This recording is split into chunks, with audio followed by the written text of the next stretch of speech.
บายได้สำบายดีทุกคนหลังจากห่างหายการผากเสียงกันโดยเติบแล้วเนาะมื่อนี้ก็พาทุกคนมาลินสวนอาหารหลัก12ไต่เด้อพี่น้องเอ้ยเป็นสวนอาหารพักผ่อนหย่อนใจเนาะว่าสินั่งจิบเบียร์เย็นๆพังเพลงมวนๆพี่น้องเอ้ยเนาะใครที่บอกเคยไปก็ลองไปเบิ่งเด้อบรรยากาศมันโคตรดีเนาะวิวโคตรงาม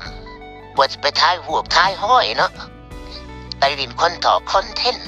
ว่าจะไปนั่งจิบเบียร์เย็นๆฟังเพลงมวนๆเนาะ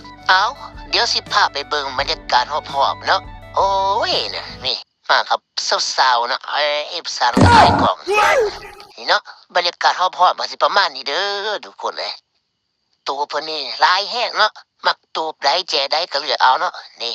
กับสาวกุ้งสดคือเก่าหั่นล่ะนี่สาวกุ้งเต้นเนาะ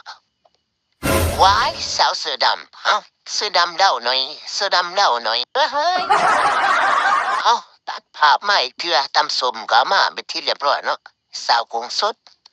ก็บ่พลาดเนาะที่จะสั่งตำกุ้งสดโอ้ยไปห้านใดอยู่ไสเราต้องได้กินตำกุ้งสดเนาะผู้นี้ถือว่าอาหารการกินแต่ละอย่างนี่ก็เป็นตาแสบตานัวอยู่ได้เนาะราคากับเป็นกันเองเนาะบ่ถือบ่แพงพอดีว่าสันซาเนาะใครที่อยากไปกินตำส้มตำเสียเนาะแต่บ่จับหม่องไปแนะนำเลยเด้อหาดนี้เนาะหาดอาหารหลัก12ไต่เลยเด้อทุกคนเนาะรอบมาเบิ่งตำโคงโซดเท่ากับลุยตำต่อเนาะนี่โอ้ยเป็นตาแสบอยู่ได้หลายกุ้งสดนี่นะเขามักอยู่แต่สาวคงสุดบอกขอกินซะแกะสองคนนี่เสื้อดำว่าฉันมาทำอะไรที่นี่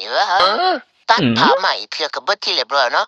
หมดแต่ว่าหรือบ่ได้กินข้าวจ่อยเฮ้ย